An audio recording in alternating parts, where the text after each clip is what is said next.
Graças a Deus, bom dia. Nossa aula hoje, nós vamos, não sei se o pastor já comentou, nós vamos entrar num sistema de estudos, né, para contar, na verdade, as nossas raízes presbiterianas, né, das doutrinas. E hoje nós vamos falar da Assembleia de Westminster, né, que é a Assembleia que originou a nossa Confissão de Fé, né, uma Confissão de Fé reformada, amplamente utilizada pelas igrejas presbiterianas ortodoxas, né, como é o caso da Igreja Presbiteriana do Brasil, né, porque infelizmente existem muitas igrejas presbiterianas, um exemplo, boa parte da igreja americana, que abandonou o seu lado confessional. E a gente vai contar essa história hoje, o porquê dessa confissão de fé e o fator histórico que originou isso daí. Para a Assembleia de Westminster, ela começou, na verdade, em 1643. Mas para a gente poder explicar isso daí, a gente tem que voltar bem mais lá atrás, lá na época do reinado do rei Henrique VIII, né? Que no caso teve, entre aspas, a reforma inglesa, porque justamente ele queria se divorciar da rainha dele, que era uma princesa espanhola, né? A Catarina de Aragão, e aí o Papa negou o divórcio, ele queria casar com a amante dele, que era a Bolena, né? E nesse caso aí, que o Henrique VIII, que reinou de 1509 a 1547, solicitou o Papa que anulasse o casamento dele, ou desse a carta de divórcio, e o Papa negou. Então, o que ele fez? Tá bom. Então, cortou relações com Roma, confiscou os bens aí da Igreja Católica Romana, né, e instituiu a Igreja da Inglaterra como a Igreja Anglicana, e se nomeou como chefe da igreja. Então, entre aspas, ele era o papa da igreja dele. Isso aí, na verdade, foi uma desculpa, porque entre o próprio clero inglês já havia resquícios de movimentos separatistas influenciados justamente pela reforma. Então, o pessoal já aproveitou o útil e o agradável, né? Então, aqueles que realmente eram reformistas gostaram da ideia. Só que, assim, essa reforma feita por Henrique VIII não foi uma reforma, né? Na verdade, ele fez uma separação e a Igreja da Inglaterra manteve os dogmas católicos ainda. Então, aquele pessoal da Inglaterra mesmo que era realmente reformista, eles não ficaram satisfeitos com a reforma efetuada por Henrique VIII. Por isso que o Henrique VIII era conhecido tanto por... Ele queimava tanto católico como protestante, o reinado dele. Ele não fazia distinção, né? Se fosse os protestantes que eram contra a Igreja da Inglaterra também eram queimados. E os católicos também, que aqueles que eram... nem chamavam de católicos, chamavam de papistas, né? Eram queimados. Então, houve uma insatisfação que aqueles que eram realmente reformistas, que queriam realmente uma reforma eficaz, né? Uma reforma mesmo, uma volta realmente às escrituras, uma coisa... Eles chamavam ele queria uma reforma purista, né? Um evangelho mais simplificado. Tanto é que foi adotado o nome de puritanos para esse pessoal aqui. Puritanos, na época, até era o nome pejorativo que eles davam a eles, que eles falavam que eram puristas, né? Esse é puritano. Então, houve muito descontentamento. Esse movimento puritano começou realmente... os conflitos religiosos da Inglaterra começou justamente com esse ato aí de uma questão do divórcio do Henrique VIII. Bom, o Henrique VIII morreu em 1547. Quem assumiu foi o seu filho, Eduardo VI. Eduardo VI ele tinha uma saúde muito frágil.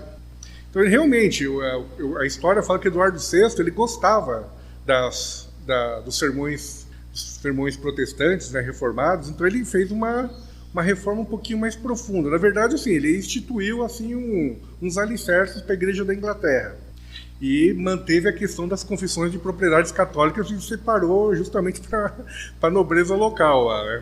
Boa parte Então, agradou muita gente ali... confiscando os bens da Igreja Católica. Então como ele gostava dessas sermões, na época não tinha televisão, então falou que a diversão dela era ficar ouvindo pregações, sermões, do Eduardo VI. Bom, Eduardo VI morreu jovem, tanto é que ele também foi bastante influenciado pelo Thomas Crowe, que era um arcebispo de ampla linha reformada, né? Mas infelizmente ele morreu e tanto é que foi no reinado dele que criou o livro comum de orações, que instituiu realmente uma liturgia mais reformada da Igreja da Inglaterra. Só que ele morreu, infelizmente. Aí quem assumiu Quem, quem assumiu foi a Maria, filha do rei Henrique VIII, que era filha da Catarina de Aragão, só que ela tinha uma formação amplamente católica. Ela era filha de uma espanhola. A Espanha, na época, era a maior potência mundial e o maior país católico, né, com um poder econômico muito grande.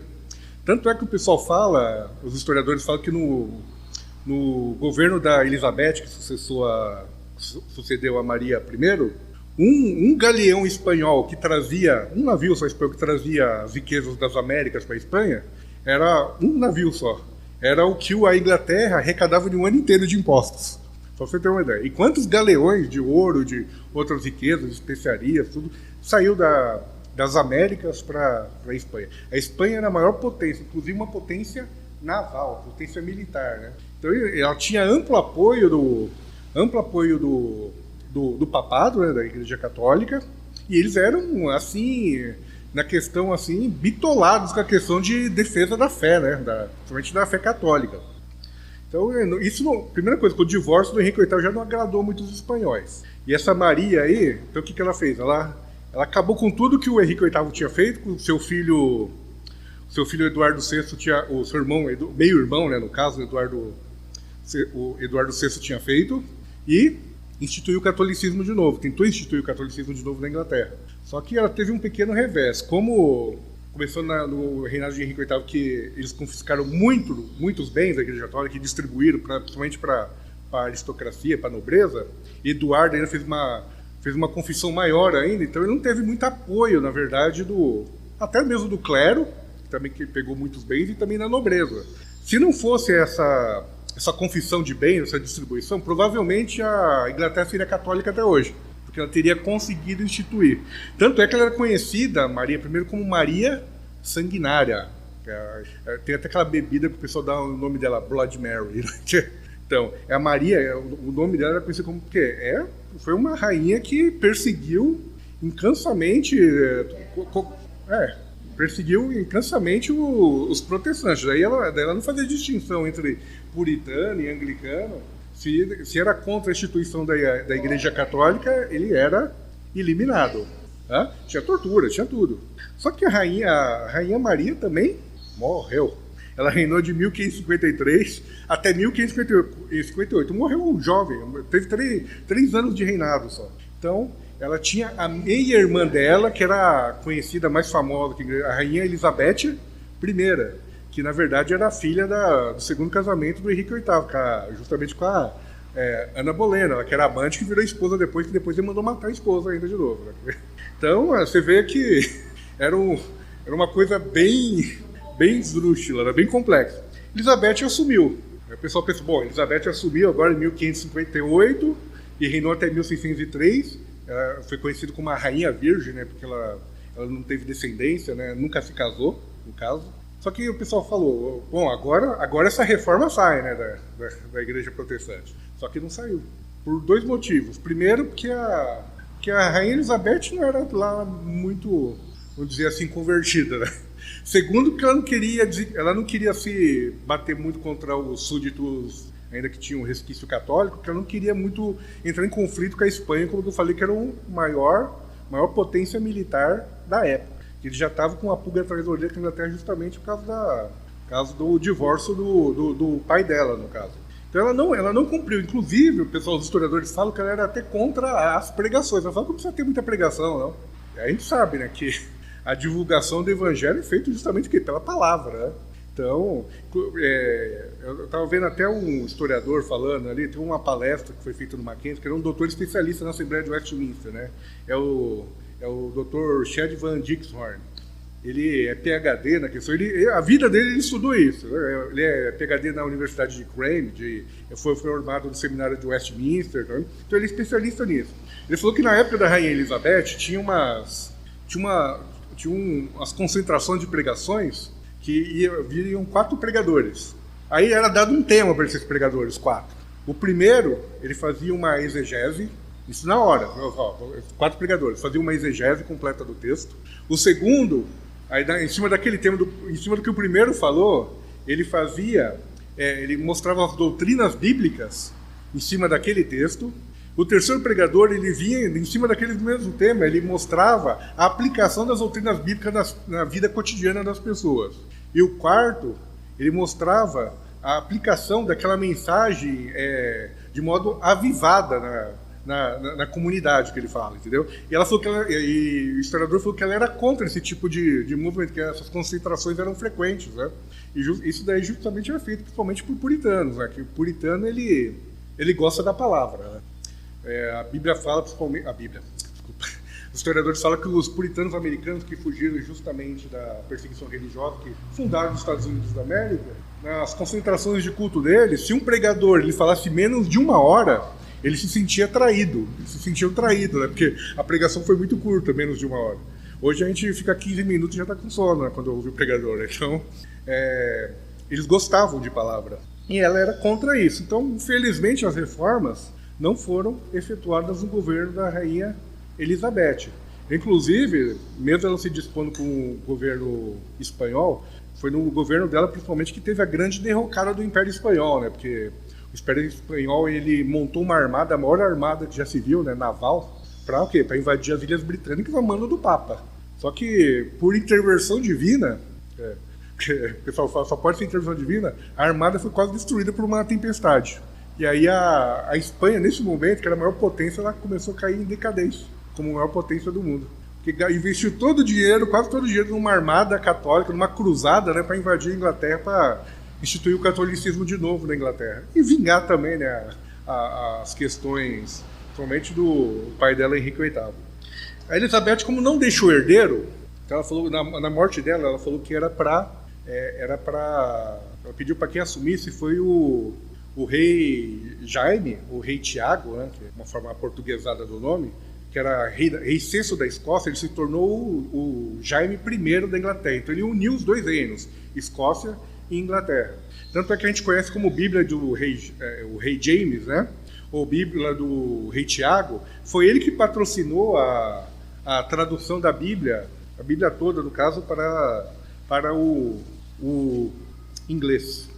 Aí o pessoal falou, agora vai, porque a formação do rei Tiago, o rei James I, ele foi, o tutor dele era um presbiteriano escocês, né? Ele foi criado em cima dentro das doutrinas protestantes presbiterianas. O pessoal, agora vai, ele tem uma formação purista desse jeito, né? Então agora essa reforma sai. Aí tanto é que eles fizeram com mais de 1000 assinaturas, se encontraram com o rei Jaime mostrando, né, que as mudanças que ele queria, ele falava. Daí o rei falou, o puritanismo com a monarquia é como a mesma coisa como o diabo com Deus. Então, o que acontece? Embora ele tenha tido uma formação assim puritana, né, entre aspas, né, por um presbiteriano, na verdade ele tinha um ranço ainda, porque esse presbiteriano ele meio que torturava o rei Tiago. Sabe, na palmatória, que ele falava que ia aprender que era para aprender que ele não é um rei absoluto. Então, assim, ele foi meio que torturado por esse tutor. Então, ele pegou um ranço meio com o puritanismo, por causa de uma pessoa, de um tutor. Se ele tivesse sido tratado bem, provavelmente a reforma teria saído. Então, não foi dessa vez. O rei Tiago I, ele reinou de 1603 a 1625. E aí que começa a nossa história. Daí quem assumiu foi o seu filho Carlos I, o rei Charles I, né, que o estranho é que naquela época a gente falava o rei Carlos I, hoje o rei Charles, né, que é o rei Charles III, na verdade. Na verdade, há um tempo atrás era chamado o rei Carlos III. Mas aí está tão acostumado a chamar de Charles que ficou desse jeito. Então o rei Carlos I, ele assumiu em 1625. Aí o rei Charles I também não quis efetuar as reformas. Pelo contrário, ele tentou forçar a liturgia, os dogmas da igreja anglicana, tanto para os puritanos como para os presbiterianos escoceses. Aí teve outro problema, né, que teve a primeira guerra chamada Guerra dos Bispos. Por quê? O clero escocês, assim tu fala que os presbiterianos escoceses não felizes, né, com aquele quererem impor o modo anglicano para eles fizeram um levante, fizeram uma revolta e enfrentaram as tropas do rei. E estavam ganhando, estavam avançando no terreno. Daí, quando o rei ele precisava de dinheiro, o que ele fazia? Ele criou um parlamento, que o parlamento era para levantar verba, porque ele precisava de verba para lutar contra os escoceses na primeira guerra dos bispos. Só que, para a infelicidade dele, o parlamento eleito pelos ingleses era formado principalmente de puritanos, primeiro. Aí, o que aconteceu? Ele aí chamou o primeiro parlamento, o parlamento breve, né? Daí ele dissolveu o parlamento, falou, isso daí não serve. Aí ele elegeu o segundo parlamento. E, para a infelicidade dele, tinha mais puritanos que no primeiro. Aí ele quis dissolver o segundo parlamento, que é chamado Parlamento Longo. Aí só que o parlamento não aceitou. Aí começou a Guerra Civil Inglesa. As tropas parlamentares começaram a lutar contra as tropas do rei, justamente porque ele queria dissolver o parlamento. Aí começaram a ganhar algumas batalhas, aí tem uma fase que começaram a perder. Daqui que eles pediram ajuda para Escócia. Aí a Escócia falou, não, nós ajudamos, mas desde que vocês prometam proteger a Igreja da Escócia, né, que é a Igreja Presbiteriana da Escócia, fundada por John Knox, e mudar também fazer uma reforma religiosa da Igreja da Inglaterra. O parlamento concordou. Então, daí, juntamente com as tropas parlamentares inglesas e os escoceses, o rei fugiu, perdeu e foi capturado posteriormente. Foi nesse contexto que começou a Assembleia. Então, a Assembleia de Westminster ela começou, tanto é que o rei foi deposto e foi instituída uma república parlamentarista, né? E um dos comandantes, né, que era até um puritano, o Oliver Cromwell, né, ele se autodenominou Lord Protetor da Inglaterra, Escócia e Irlanda. Então foi nesse contexto, ao pedido do parlamento, que foi realizado a Assembleia de Westminster. A Assembleia de Westminster ela juntou, em média, uns 121 pastores ingleses, e como a Escócia também queria participação, ela foi enviado 4 pastores ingleses e 2 presbíteros. Só que esses 4 pastores ingleses, que eram presbiterianos, fizeram uma influência. Eles não tinham nem direito a voto na Assembleia, mas eles. Escoceses, desculpa. Esses 4 escoceses não tinham nem direito a voto na Assembleia, mas eles influenciaram tão grande que, a princípio, a Assembleia de Westminster era reformar os 38 pontos da Igreja Anglicana. Mas, com influência desses 4 escoceses, fizeram tanta mudança que daí já começou a discutir a forma de governo. Aí a maioria queria o modelo presbiteriano de governo, uma pequena parte queria o modelo congregacional e uma parte mínima queria o modelo episcopal, né, que era o modelo da Igreja Anglicana, que era bispos, arcebispos. Então, por influência desses 4 escoceses, a Assembleia fez uma reforma muito grande, né? E a princípio, a gente vê aquele monte de puritano reunido lá. Até esse historiador, o Chad Van Dixhorn, ele fala que a Assembleia foi aberta na capela do rei Henrique VII, lá na abadia de Westminster. Só que essa capela, só que você entrar na capela era ouro no teto, era santinho, era anjo aqui, era... Então, se vocês não conhecem a história do puritano, o puritano ele tem aversão principalmente a imagens, a ostentação de riqueza pela igreja, essas coisas. Então, daí fizeram ali, olharam e falaram, isso aqui não é um lugar propício para fazer uma assembleia dessa, né? Não tem clima para fazer. Então eles mudaram posteriormente, na própria abadia de Westminster, para um lugar chamado Câmara de Jerusalém, que era um lugar mais simples, né? mais rústico, e a assembleia todo dia foi feita lá. Essa assembleia aí, ela começou em 1643, ela foi até 1548, foi 5 anos e meio de debates, eram debates todo dia, teve mais de 1000 plenárias, pra ter uma ideia, comissões, subcomissões, períodos de oração. Então a Confissão de Westminster, na verdade, foi uma resposta à oração dos puritanos. Embora foi feito, até o historiador fala que ela não foi um momento muito propício, que ela foi um momento de revolução, né, de guerra civil, né, mas ela deixou o seu legado, principalmente... justamente para pela confissão, né? Então, essa confissão aqui, embora você veja os 33 capítulos dela, ela não foi feita assim, pessoal, de um dia para a noite. Ela foi discutida, rediscutida, com os maiores teólogos da época, né? Pessoas de oração. Ela foi feita com reverência, entendeu?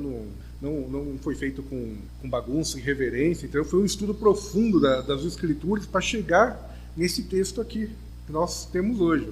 Então não foi uma coisa meramente casual, assim. Tanto é que no final quando finalizou os trabalhos, a Igreja da Escócia, para quem não conhece o contexto histórico, escocês nunca gostou de inglês. Isso é fato. Entendeu? O escocês nunca gostou de inglês. Você chega para o escocês e chama ele de inglês, ele te bate.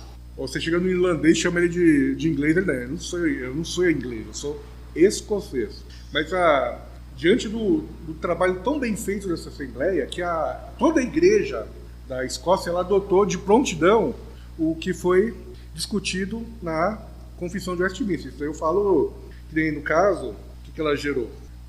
Ela tirou, né, o livro de oração comum e mudou pelo diretório de culto. Então, foi tirado daquele livro comum de oração. Era um manual de liturgia anglicana, né? Então foi mostrado que daí eles queriam uma liturgia mais purista, né? Sem tanta pompa e circunstância como no anglicanismo da Igreja Católica.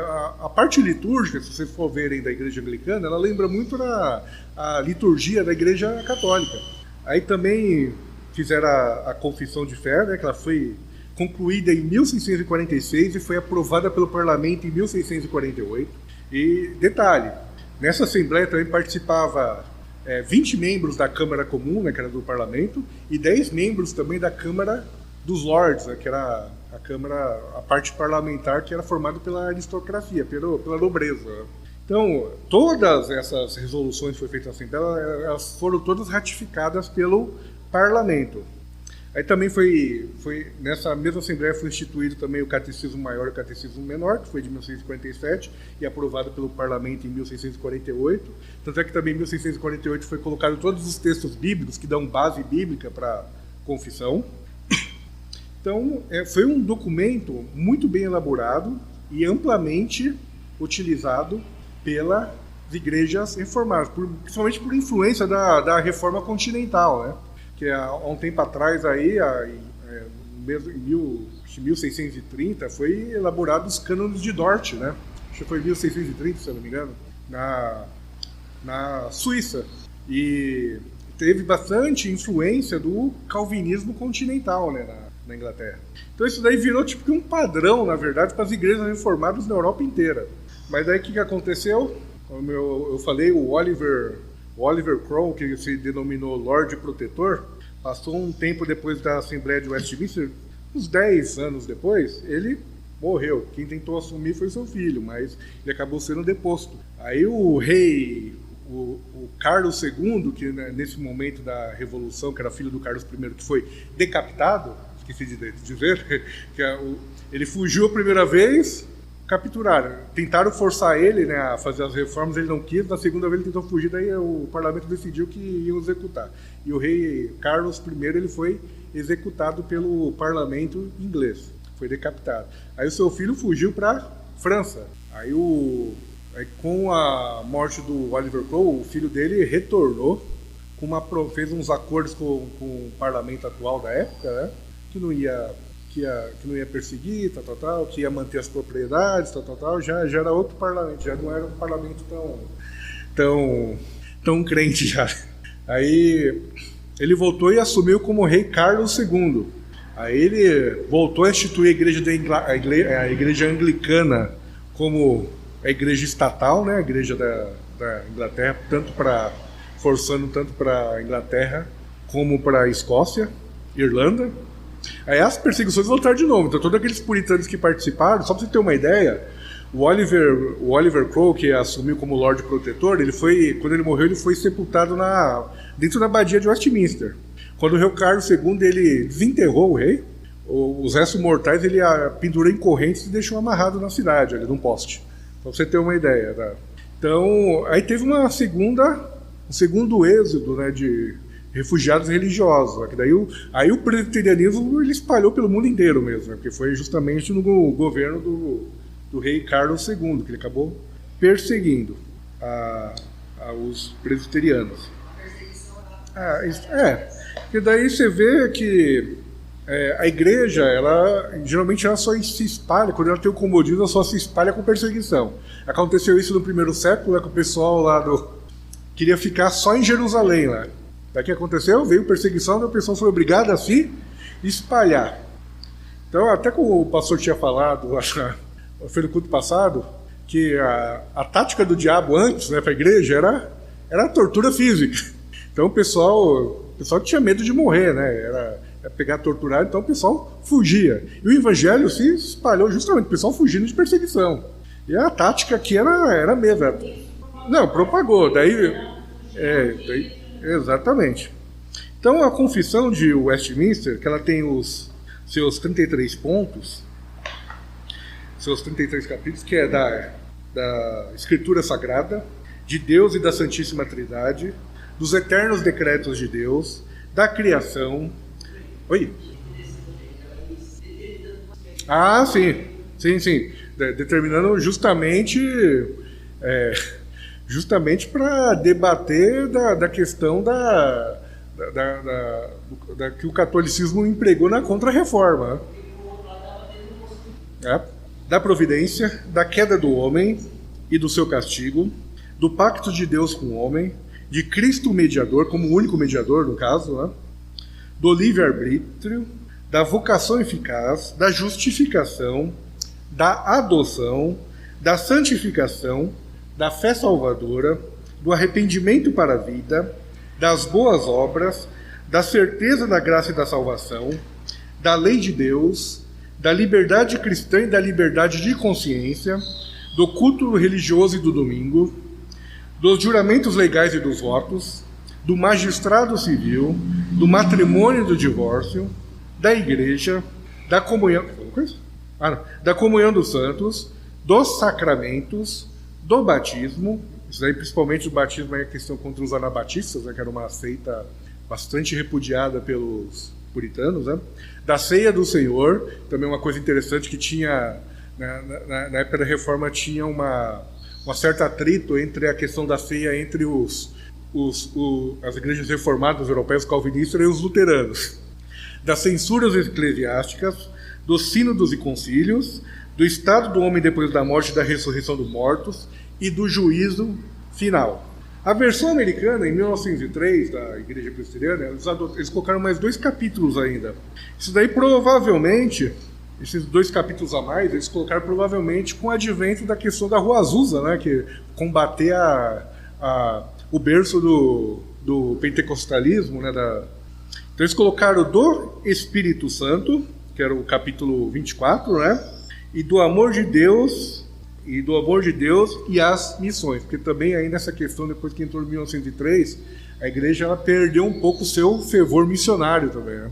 Então eles adicionaram esses dois, e por outro lado, com o advento da Rua Azul, o pessoal estava se espalhando igual espalhou pelo mundo, né? Tanto é que você vê no início do século, 1910, provavelmente um exemplo aqui do Brasil, 1910, as principais denominações pentecostais, aqui no caso a Assembleia de Deus em 1911, e a Congregação Cristã do Brasil, né, a gente considera até seita, na verdade, 1910, foi nessa época, né, foi tudo fruto do advento da Rua Azusa no final do século XIX. Então eles adotaram esses 2 capítulos no intuito de justamente... que não foi nem adotado, na verdade, pelas igrejas brasileiras, pelo concílio aqui da Igreja Brasileira, pela Igreja Presbiteriana. Então, a Confissão de Westminster, ela tem seu valor, né? Ela não está acima das Escrituras, porque nenhuma confissão está acima das Escrituras. Muitas vezes a gente vê em debates antigamente, ali a gente via nos debates de internet, de grupos, o pessoal acusa os presbiterianos de dar mais valor para a confissão de Westminster do que para a própria Escritura. Mas assim, a confissão ela não está acima das Escrituras, mas ela é um compêndio da Escritura. Ela tá alicerçada nas Escrituras. As Escrituras é a base, né? É o fundamento. Na verdade, ela mostra um caminho doutrinário, né? Justamente para evitar. Você vê que as igrejas não convencionais elas caem por todo tipo de vento de doutrina. Porque ela não tem um estabelecimento, ela não tem um padrão, uma diretriz. É como você vê a Constituição Federal do Brasil, um exemplo assim, meio esdrúxulo.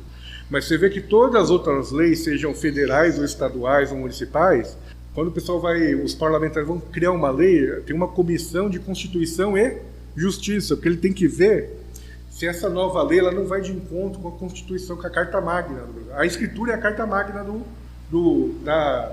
da Confissão. Então, tudo isso foi baseado nas Escrituras. Tanto é que isso daqui, ele não foi feito do dia para a noite. Foram mais de 5 anos com intensos debates, analisando as Escrituras, debates acirrados em cima de muita oração.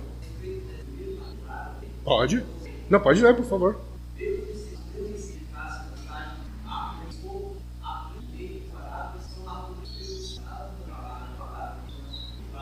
Sim, sim, sim.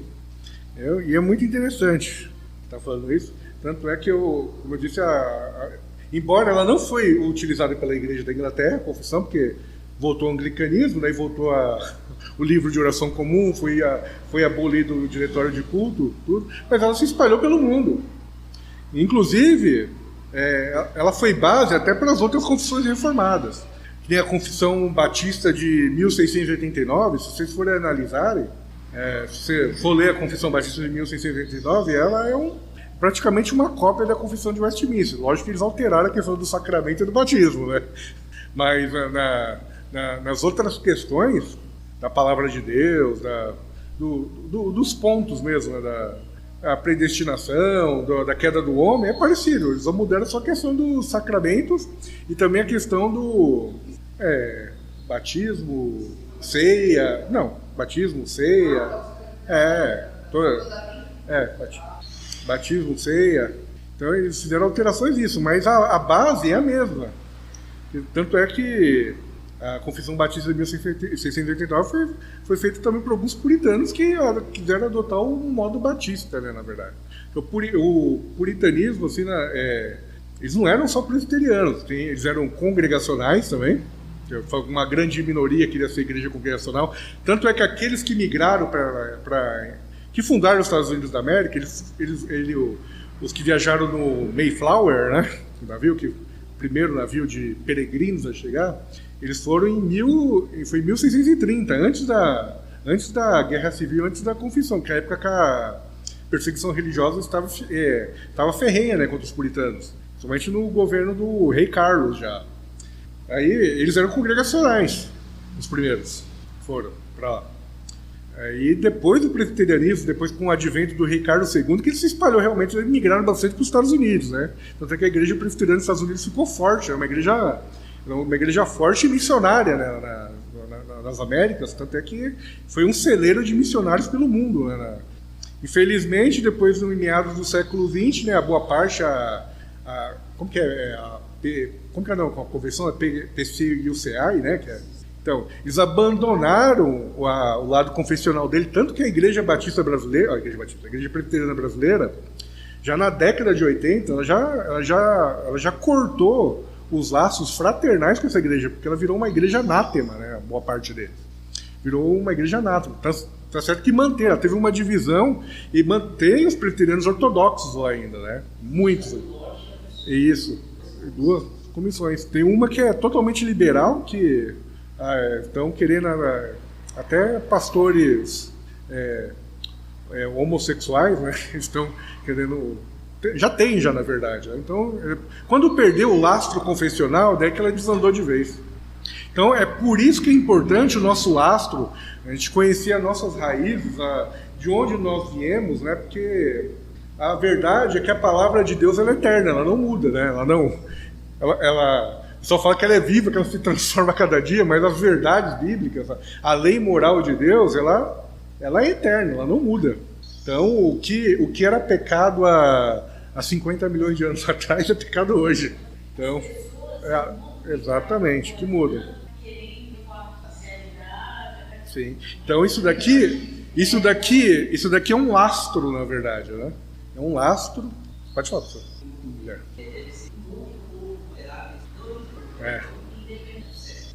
Então, alteraram, mudaram, tiraram, perderam o seu lado confessional. Então, essa é a importância, né? Que como eu falei, perde a essência. Você perde a essência de quem nós somos, né? Do que nós fomos, né? De quem nós somos hoje. Não sabe, não tem raiz.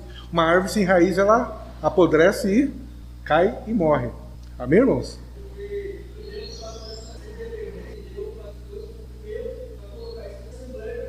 Sim. Sim. Sim. Então, mas assim, eu vejo a questão da americana que eles fizeram mais um.